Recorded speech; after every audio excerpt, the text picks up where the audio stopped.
बिस्मिल्लाहिर्रहमानिर्रहीम। अस्सलाम वालेकुम स्टूडेंट्स। आप थर्ड ईयर मैथमेटिक्स यानी कैलकुलस विद एनालिटिक ज्योमेट्री का लेक्चर नंबर 5 देख रहे हैं। हमारा जो टॉपिक चल रहा था वो है इंटीग्रेशन बाय सब्स्टिट्यूशन और हम एक्सरसाइज 4.2 के फर्स्ट 9 क्वेश्चन कर चुके थे लास्ट लेक्चर में। आज के लेक्चर में हम कोशिश करेंगे कि क्वेश्चन नंबर 10 से 22 तक डिस्कस कर सकें। तो देखें, सबसे पहले एक्सरसाइज 4.2 का क्वेश्चन नंबर 10। क्वेश्चन यूँ है कि 1/1 plus x square into ten inverse of x, इसको इंटीग्रेट करना है। अब आप जानते हैं ये टेन स्क्वायर नहीं, यहाँ पे टेन इनवर्स है, तो कि टेन इनवर्स का डेरिवेटिव होता है 1/1 प्लस एक्स स्क्वायर। तो ये जो नीचे 1 प्लस एक्स स्क्वायर लिखा हुआ है, इसको इस तरह से भी लिखा जा सकता है 1/1 प्लस एक्स स्क्वायर और नीचे टेन इनवर्स ऑफ एक्स। अब ये रूल देखें कि नीचे फंक्शन हो और ऊपर इसका डेरिवेटिव मौजूद हो। नीचे फंक्शन जो है सिंगल पावर के साथ है, तो टेन इनवर्स ऑफ एक्स का डेरिवेटिव जो है आप जानते हैं कि 1/1 प्लस एक्स स्क्वायर होता है। तो एफ ऑफ एक्स और ऊपर एफ प्राइम ऑफ एक्स, तो ये सेकंड रूल अप्लाई होगा। तो natural log of f of x यानी natural log of ten inverse of x plus constant of integration, ये आपका आंसर है। इसी तरह क्वेश्चन नंबर 11 है sign x plus cos x over sine x minus cos x. Just आपकी observation है कि आपने देखना है कि किस चीज़ का क्या डेरिवेटिव है। अब गौर से देखें, साइन एक्स का डेरिवेटिव हो जाएगा कॉज एक्स और माइनस माइनस कॉज एक्स का डेरिवेटिव प्लस साइन एक्स हो जाएगा। किस कॉज एक्स का डेरिवेटिव माइनस साइन होता है तो ये वाला माइनस उसको प्लस बना देगा। तो नीचे वाला जो फंक्शन है उसका डेरिवेटिव बन रहा है cos x plus sine x. ये sine x plus cos x एक ही बात है, तो फिर यही रूल अप्लाई हो रहा है, नीचे वाले फंक्शन का नेचुरल लॉग हो जाएगा। नेक्स्ट क्वेश्चन नंबर 12 है कि sine of square root of x over square root of x.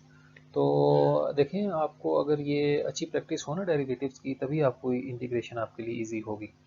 आपको पता होना चाहिए कि स्क्वायर रूट ऑफ एक्स का डेरिवेटिव होता है 1/2 square root of x. Power rule apply होगा ना, पावर शुरू में आई, फिर पावर में से कम करेंगे तो पावर -1/2, उसको ऐसे नीचे वाले लिख लिया और एक्स का अपना डेरिवेटिव बना। तो इसमें हम क्या करेंगे कि स्क्वायर रूट ऑफ एक्स जो है इसको पुट कर लेंगे y के इक्वल। तो जब डेरिवेटिव लेंगे, डिफरेंशियल लिया मैंने, तो इस पर पावर रूल लगाया 1/2 अंडर रूट एक्स और x का अपना डिफरेंशियल dx, राइट साइड पे y का डिफरेंशियल हो जाएगा dy। तो हमें तो हमारे पास तो जस्ट dx और 1/√x है, ये 2 इजाफी है, तो इसको dy के साथ लिख लेते हैं। ये 2 यहाँ पे डिवाइड हो रहा था, ये राइट पे जाके मल्टीप्लाई हो गया, तो 1/√x इंटू डी एक्स की वैल्यू आई 2dy। अब देखें, ये जो हमारा इंटीग्रल था इसमें ये 1/√x इंटू डी एक्स, इसकी जगह हमारे पास वैल्यू आ गई 2dy। तो इसकी जगह पे देखें हमने 2dy लिख दिया, और ये जो sine of square root of x है, हमने स्क्वायर रूट ऑफ एक्स को y के इक्वलेट कर लिया था, ये देखें, तो इसकी जगह y लिख लिया।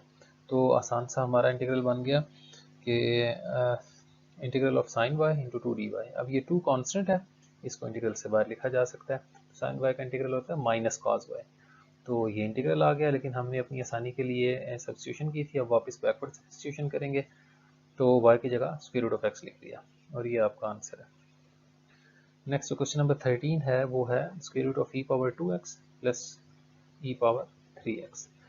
तो इन पे गौर किया तो e पावर 2x कॉमन था दोनों में से, यहाँ 1 बचेगा और यहाँ e की एक पावर बच जाएगी ये। तो स्क्वायर रूट दोनों पे आएगा, e पावर 2x पे जब स्क्वायर रूट आएगा तो उसका ये पावर e पावर x रह जाएगा। एक्चुअली e पावर 2x जो है ये e पावर x का स्क्वायर है ना, तो वो स्क्वायर कैंसिल हो जाएगा, अंदर 1 प्लस e पावर x रह गया। अब फिर वही बात आ गई कि 1, अब ये जो होल पावर के अंदर चीज़ आ रही है उसका डेरिवेटिव बाहर मौजूद है e पावर x, तो 1 प्लस ई एक्स को पुट कर दिया, 1 प्लस ई एक्स को पुट कर दिया y।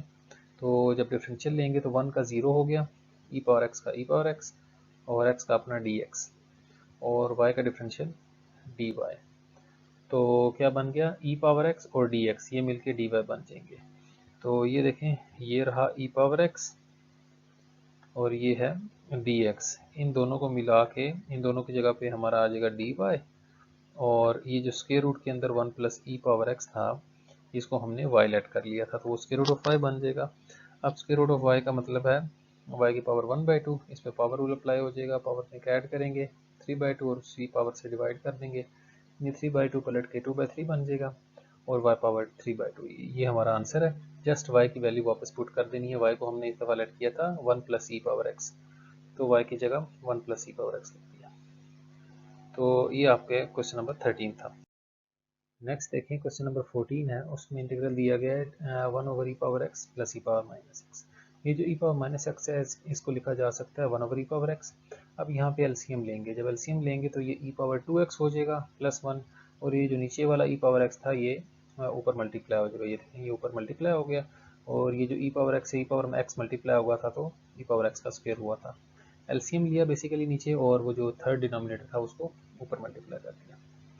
तो अब फिर वही बात आ गई कि ई पावर एक्स का स्क्वायर है +1। अब ई पावर एक्स का डेरिवेटिव भी ई पावर एक्स ही होता है ना, तो हमने ई पावर एक्स को लेट कर दिया y के इक्वल। तो इसका डिफरेंशियल है, ई पावर एक्स का ई पावर एक्स आ गया, और x का dx, और y का डिफरेंशियल dy। तो ये क्या बन जाएगा, गौर से देखें कि e power x into d x, इसकी जगह dy लिखना है। तो e power x into d x, ये देखें इसकी जगह dy आ गया, ये देखें, और नीचे था ई पावर एक्स का स्क्वायर +1। तो ई पावर एक्स को तो हमने y लेट किया था, तो ये बन जाएगा y का स्क्वायर +1। तो अब फिर वही बात कि डेरिवेटिव के फार्मूले आने चाहिए। tan इनवर्स ऑफ y का डेरिवेटिव होता है 1 ओवर वाई स्क्वायर +1, ये 1 ओवर 1 प्लस वाई स्क्वायर। तो इसका मतलब है 1 ओवर वाई स्क्वायर +1 का इंटीग्रल वापस tan इनवर्स ऑफ y। तो y की वैल्यू पुट कर देंगे ई पावर एक्स जस्ट, और यही हमारा आंसर है। नेक्स्ट क्वेश्चन नंबर 15 है, वो भी मिलता जुलता है, ऊपर ई पावर 2x है और नीचे स्क्वायर रूट में है ई पावर x -1। अब देखिए जो स्क्वायर रूट में ई पावर x -1 है, जैसे भी हमने क्वेश्चन नंबर 13 में किया था, उसमें 1 प्लस ई पावर x था, उसका डेरिवेटिव तो होता है ई पावर x, लेकिन ऊपर तो ई पावर 2x मौजूद है। तो हम क्या करते हैं, ई पावर 2x को ऐसे स्प्लिट कर लेते हैं, ई पावर x इंटू ई पावर x। अब हम इस नीचे वाले को पुट कर लेते हैं कुछ, ई पावर x -1 को पुट कर लिया y, तो यहाँ से ई पावर x की वैल्यू क्या आएगी 1 प्लस वाई, क्योंकि हमें देखें एक तो डेरिवेटिव बन जाएगा ना, एक ई पावर x बचेगा, उसकी वैल्यू भी तो चाहिए, तो उसके लिए 1 प्लस वाई वैल्यू निकाल ली। अब डिफरेंशियल लेते हैं इसका, तो e power x into d x इसका आ जाएगा, और 1 का 0 y का डी वाई। तो हमारा इंटीग्रल क्या बन जाएगा, गौर से देखें, ई पावर x डी एक्स की जगह हमने डी वाई लिखना है, तो ये ई पावर x और डी एक्स, इसकी जगह पे डी वाई आ गया, गौर से देखें। फिर ये वाला ई पावर x बचा हुआ था, तो ई पावर x की वैल्यू हमने इसीलिए निकाली थी, वो आई थी 1 प्लस वाई। तो उसकी जगह ये देखें ऊपर आपको नज़र आ रहा है कि हमने वैल्यू 1 प्लस वाई पुट कर दी है, और नीचे था ई पावर x -1 का स्क्वायर रूट, तो ई पावर x -1 को हमने y के इक्वलेट किया था, तो ये देखें y का स्क्वायर रूट आ गया। तो ये इजी सा बन गया हमारे पास इंटीग्रेंट। अब क्या करेंगे, अलग अलग डिवाइड कर देंगे, ये 1 के नीचे भी स्क्वायर रूट ऑफ वाई आ जाएगा, और y के नीचे भी स्क्वायर रूट ऑफ वाई आ जाएगा, और इंटीग्रल को भी स्प्लिट कर दिया, तो ये 1 over square root of y तो y पावर -1/2 बनेगा, और y over square root of y जो है वो y पावर 1/2 बनेगा। अब इनको इंटीग्रेट कर देते हैं, यानी पावर रूल अप्लाई करते हैं इन पे। तो ये देखें पावर -1/2 है, इसमें जब एक ऐड करेंगे तो +1/2 बन जाएगा, और उसी पावर से डिवाइड करेंगे। पावर 1/2 जो है उसमें जब एक ऐड करेंगे तो 3/2 हो जाएगा, और उसी से डिवाइड कर देंगे। तो क्या बना हमारे पास, y की वैल्यू वापस पुट कर दी, y हमने लेट किया था इस दफ़ा ई पावर x -1 को, तो जहाँ जहाँ y आ रहा है उसकी जगह ई पावर x -1 लिख दिया, ये 2 पर मल्टीप्लाई हो जाएगा यहाँ पे भी और यहाँ पे भी, तो ये वैल्यूज पुट कर दी। ये भी आंसर ठीक है वैसे। अगर आप इसको मज़ीद सिंप्लीफाई करना चाहें तो ई पावर x -1 की पावर 1/2 कॉमन आ रही है, जब वो कॉमन लेंगे, और 2 भी कॉमन है, जब वो कॉमन लेंगे तो यहाँ तो 1 रह जाएगा, यहाँ पे 1/3 बचेगा एक, और ये 3/2 में से जब 1/2 माइनस करेंगे तो 1 पावर रह जाएगी पावर x -1 की। इनका एलसीएम लिया, 3 1 3, तो 3 - 1 जो है वो 2 के इक्वल है, तो ई पावर x, और साथ ये नीचे वाला 3 भी आएगा, सॉरी ये मिस हो गया, तो ये साथ 2/3 आएगा, 2/3 भी है साथ। तो ये आपका रिक्वायर्ड आंसर है। नेक्स्ट देखें, ये भी इजी सा क्वेश्चन है कि cause of natural log of x over x. अब ये डेरिवेटिव तो बहुत सिंपल है, ये आपको पता है कि नेचुरल लॉग ऑफ एक्स का डेरिवेटिव 1/x होता है, तो नेचुरल लॉग ऑफ एक्स को पुट कर देंगे y। जिस भी चीज़ का डेरिवेटिव बन रहा होता है, आप ये इस बात को नोट करें कि हम उसको कुछ सेलेक्ट कर देते हैं ताकि हमारा इंटीग्रेंड आसान हो जाए। तो नेचुरल लॉग ऑफ एक्स को y के इक्वल पुट किया, तो डेरिवेटिव लिया 1 over x d x is equal to d Y.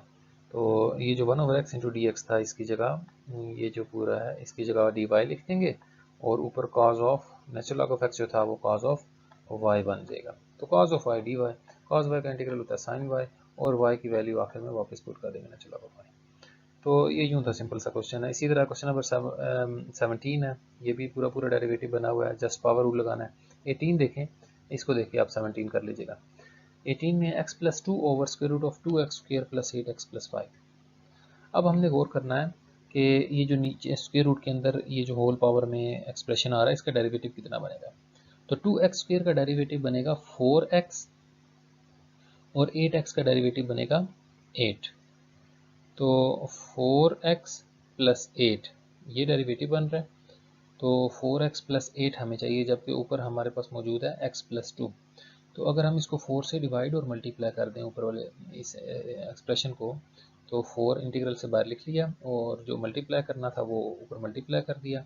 अब देखें ये जो फंक्शन है 2x² प्लस 8x+5, इसका डेरिवेटिव 4x प्लस 8 है, लेकिन इस फंक्शन पे कुछ पावर भी आ रही है -1 के अलावा, तो उसके लिए पावर रूल लगाना होता है। तो इसीलिए इसको ऊपर लिख लिया। जब स्क्वायर रूट वाली टर्म को ऊपर लिखा तो उसकी पावर -1/2 बनी और आगे उसका डेरिवेटिव मौजूद है। गौर से देखें, फंक्शन, उसकी पावर और ये डेरिवेटिव, ये जो एक्सप्रेशन है इसका डेरिवेटिव होता है 4x प्लस 8। तो ये देखें, फंक्शन, पावर, डेरिवेटिव, तो क्या करना है, फंक्शन में एक ऐड कर देना और उस पावर से, फंक्शन की पावर में एक ऐड कर देना और उसी से डिवाइड कर देना। तो जो पावर -1/2 थी, एक ऐड करने से वो +1/2 बन जाएगी, उसी से डिवाइड कर दिया। ये 2 उधर मल्टीप्लाई होगा तो एक कैंसिल हो जाएगा 4 के साथ, तो 1/2 into square root of 2x² plus 8x+5 plus constant of integration.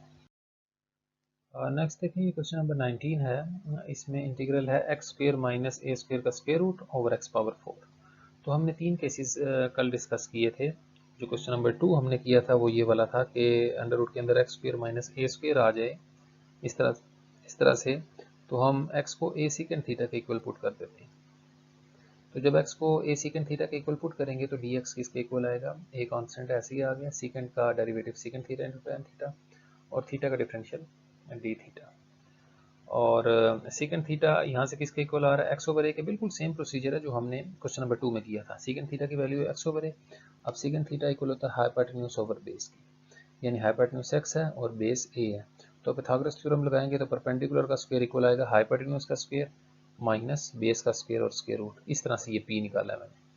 p की वैल्यू क्या आएगी, square root of x² minus a², क्योंकि हाइपोटेन्यूज x है और बेस जो है वो a है। सेकेंड है x/a, हाइपोटेन्यूज ओवर बेस।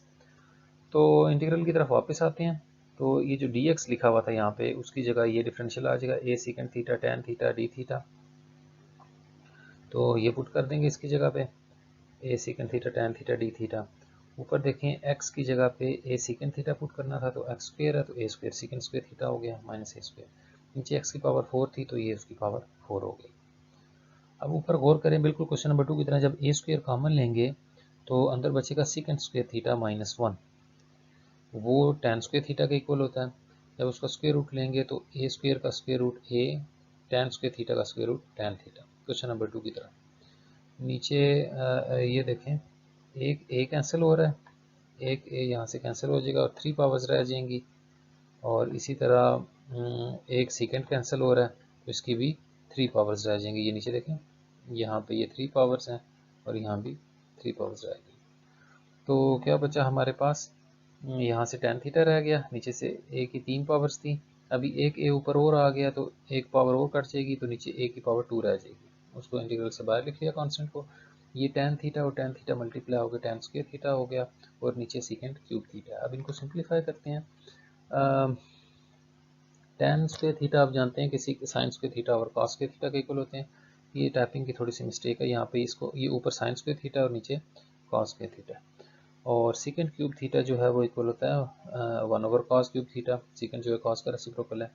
तो देखें, 2 कॉस कैंसिल हो जाएंगे, कॉस स्क्वायर थीटा ना, तो एक कॉस बचेगा, वो ऊपर जाके मल्टीप्लाई हो जाएगा। तो ऊपर साइन स्क्वायर थीटा पहले से मौजूद था ये वाला, इसको साइन स्क्वायर थीटा लिख लेना आपने, ये थोड़ी सी गलती हो गई है लिखने में। तो ये साइन स्क्वायर थीटा ऊपर मौजूद था और ये नीचे से जो एक कॉस थीटा बचा ये ऊपर जाके मल्टीप्लाई हो गया। तो इंटीग्रल क्या बना, sine square theta into cos theta. अब देखें, साइन का डेरिवेटिव होता है कॉस, तो ये फंक्शन है साइन, उसकी पावर 2 आ रही है और आगे उसका डेरिवेटिव है। फंक्शन आ रहा हो, उसकी पावर आ रही हो और आगे उसका डेरिवेटिव हो, पावर -1 के अलावा कुछ भी हो, तो फंक्शन की पावर में एक ऐड कर देना, उस पावर से डिवाइड कर देना। तो साइन की पावर 2 आ रही थी जो कि -1 नहीं है, तो फंक्शन की पावर में एक ऐड कर दिया, साइन की पावर में 3 बन गई और 3 से ही डिवाइड कर दिया। तो 1 ओवर ये देखें ए स्क्वायर मल्टीप्लाई होगा 3 से, तो 1 ओवर 3 ए स्क्वायर, और साइन थीटा का क्यूब है। तो साइन थीटा की वैल्यू यहाँ से क्या निकलेगी, साइन थीटा इक्वल होता है परपेंडिकुलर ओवर हाइपोटेन्यूज। तो परपेंडिकुलर एक्स स्क्वायर माइनस ए स्क्वायर का स्क्वायर रूट है और हाइपोटेन्यूज एक्स है। तो परपेंडिकुलर ओवर हाइपोटेन्यूज का क्यूब, यहाँ क्यूब भी है साथ, पावर 3 है। तो ये बना, और इसको जस्ट ये एक्स का जो क्यूब है ये बाहर लिख लिया, 1 ओवर 3 ए square into x cube.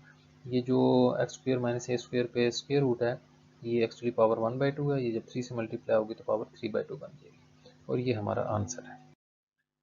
Next question number 20 देखें, इसमें है cos power 6x into sine cube x. तो हम यूँ करते हैं, किसी एक चीज़ को रिजर्व कर लेते हैं बतौर डेरिवेटिव। तो cos का डेरिवेटिव चूँकि साइन होता है, ये ऑड पावर आ रही है तो हम एक साइन अलग कर लेते हैं, ये देखें इसको बतौर डेरिवेटिव, और दो पावर्स अलग कर ली, क्योंकि साइन स्क्वेयर एक्स जो है उसको cos में कन्वर्ट किया जा सकता है, क्योंकि साइन स्क्वेयर थीटा इक्वल होता है 1 माइनस cos स्क्वेयर थीटा के। तो ये मल्टीप्लाई हो जाएंगे, cos पावर 6 थीटा और साइन एक्स मल्टीप्लाई होंगे 1 के साथ, तो cos power 6x into sine x, integral अलग कर दिया dx, माइनस ये वाला माइनस। अब cos पावर 6x जब cos स्क्वायर x से मल्टीप्लाई होगा तो ये cos पावर 8x बन जाएगा, और ये वाला साइन x साथ इसके भी मल्टीप्लाई हो गया, इंटीग्रल अलग अलग कर लिए। अब देखें cos का डेरिवेटिव होता है माइनस साइन, यहाँ तो सिर्फ साइन आ रहा है, तो इधर डेरिवेटिव बनाने के लिए हमने क्या किया, माइनस से मल्टीप्लाई किया, और ये -1 से डिवाइड भी कर दिया। -1 से मल्टीप्लाई करें या डिवाइड करें, बस उस टर्म का साइन ही चेंज होता है। तो जस्ट हमने माइनस से मल्टीप्लाई किया और उसको बैलेंस करने के लिए एक माइनस और लगा दिया। यहाँ पे भी इसी तरह से किया कि साइन के साथ माइनस लगाया और एक माइनस बाय बैलेंस करने के लिए लगाया, तो माइनस माइनस प्लस हो गया। अब देखें function power derivative, function power derivative, power rule, power rule, power में एक ऐड किया, उससे डिवाइड कर दिया, पावर में एक ऐड किया और उसी से डिवाइड कर दिया। तो ये क्वेश्चन नंबर 20। अब लास्ट में ये दो मिलते जुलते क्वेश्चंस हैं, लेकिन एहतियात से देखें। अब ये दोनों क्यूब में आ रहे हैं, यानी ऑड पावर्स हैं। आपको डेरिवेटिव्स बहुत अच्छे तरीके से आने चाहिए, तभी आप क्वेश्चंस को सॉल्व कर सकेंगे। कि tan का डेरिवेटिव होता है सीकेंड स्क्वायर। अगर हम एक सीकेंड स्क्वायर को बतौर डेरिवेटिव के रिजर्व कर दें तो सीकेंड की एक पावर बचेगी, उसका डेरिवेटिव हम नहीं बना सकेंगे। तो हम यूँ करते हैं कि हम सीकेंड का डेरिवेटिव एक रिजर्व करने की कोशिश करते हैं। अब सीकेंड का डेरिवेटिव होता है सीकेंड एक्स इंटू टेन एक्स, तो एक एक पावर अलग कर लेते हैं। ये देखें सीकेंड एक्स इंटू टेन एक्स, इनको बतौर डेरिवेटिव रिजर्व कर लिया, ये सीकेंड एक्स का डेरिवेटिव है, और बाकी पावर्स टेन स्क्वायर और सीकेंड स्क्वायर बच गई। ये बिल्कुल इजी हो गया, क्योंकि टेन स्क्वायर को कन्वर्ट किया जा सकता है सीकेंड स्क्वायर में। टेन स्क्वायर थीटा इक्वल होता है सीकेंड स्क्वायर थीटा -1 के। तो ये देखें, ये जब मल्टीप्लाई होगा सीकेंड स्क्वायर अंदर, तो ये सीकेंड स्क्वायर से होगा सीकेंड 4 हो जाएगा, सीकेंड स्क्वायर 1 से होगा तो सीकेंड स्क्वायर। तो देखें पूरे फंक्शन को हमने सेकेंड में कन्वर्ट कर लिया और साथ उसका डेरिवेटिव मौजूद है, तो बिल्कुल इजी हो जाएगा इंटीग्रेट करना इसको। सेकेंड पावर 4x एक दफ़ा सेकेंड टेन के साथ आएगा, और एक बार सेकेंड स्क्वायर एक्स जो है वो सेकेंड टेन के साथ मल्टीप्लाई होगा, और दोनों का अलग अलग इंटीग्रल हो जाएगा। फिर वही बात, फंक्शन है उसकी कुछ पावर आ रही है और आगे डेरिवेटिव मौजूद है। सेकेंड का डेरिवेटिव होता है सेकेंड इंटू टेन, फंक्शन है उसकी कुछ पावर है -1 के अलावा, और आगे डेरिवेटिव है, तो पावर रूल लगेगा। मैंने भी पावर रूल लगा दी है, पावर में ऐड किया 5/5, इधर स्क्वेयर था तो क्यूब/3। क्वेश्चन नंबर 22 भी मिलता जुलता है, cot cube x into cosecant power 4x। इसमें दोनों का ही डेरिवेटिव बनाया जा सकता है। वैसे तो मैंने इसमें ये इवन पावर थी, इसमें से दो अलग की हैं, तब भी इवन ही रहेगा, ताकि मैं कन्वर्ट करना भी चाहूँ तो कर लूँ। तो कोसिकेंट की दो पावर्स को अलग कर लिया, दो पावर्स रह गई। अब कोसिकेंट स्क्वायर जो है ना, ये डेरिवेटिव होता है माइनस कॉट का, यानी कॉट का डेरिवेटिव होता है माइनस कोसिकेंट स्क्वायर। इसका मतलब है ये जो बाकी फंक्शन बन गया इसको टोटली कॉट में होना चाहिए, तब ये डेरिवेटिव हमारे काम आ सकता है। तो इस फंक्शन को टोटली कॉट में कन्वर्ट करने के लिए, ये तो कॉट है क्यूब में, ये तो ठीक है, ये कोसिकेंट स्क्वायर एक्स को लिख लिया 1 प्लस कॉट स्क्वायर एक्स। अब इसको मल्टीप्लाई करेंगे, कोसिकेंट क्यूब एक्स जब 1 से मल्टीप्लाई होगा तो कोसिकेंट क्यूब एक्स, ये वाला कोसिकेंट स्क्वायर एक्स साथ लिख दिया, ये भी मल्टीप्लाई हो रहा है अंदर, इंटीग्रल अलग कर दिया। इसी तरह कोसिकेंट ये कॉट क्यूब जो है जी, कॉट स्क्वायर से मल्टीप्लाई होगा तो कॉट पावर 5 हो जाएगी, और ये वाला कोसिकेंट स्क्वायर भी अंदर मल्टीप्लाई होगा इस तरह से। तो अब देखें कॉट का डेरिवेटिव तो होता है माइनस कोसिकेंट स्क्वायर एक्स, तो माइनस से मल्टीप्लाई किया और उसको बैलेंस करने के लिए एक माइनस और लगाया। यहाँ भी डेरिवेटिव बनाने के लिए एक माइनस साथ लगाया और उसको बैलेंस करने के लिए एक माइनस और लगाया, इस वजह से साइन चेंज हो गया। तो अब देखें, अब एग्जैक्ट फॉर्म बन गई कि फंक्शन है, उसकी कुछ पावर है और साथ डेरिवेटिव है। यहाँ भी फंक्शन है कॉट, उसकी पावर 5 है और आगे उसका डेरिवेटिव है। तो function power derivative, power rule, power में एक ऐड करेंगे, ये जो क्यू बाई पावर 4 बन जाएगा और उससे डिवाइड कर देंगे, पावर 5 जो है पावर 6 बन जाएगा और 6 से डिवाइड कर देंगे। तो ये कुछ क्वेश्चन थे, क्वेश्चन नंबर 22 तक हमने इस लेक्चर में कंप्लीट कर दिया।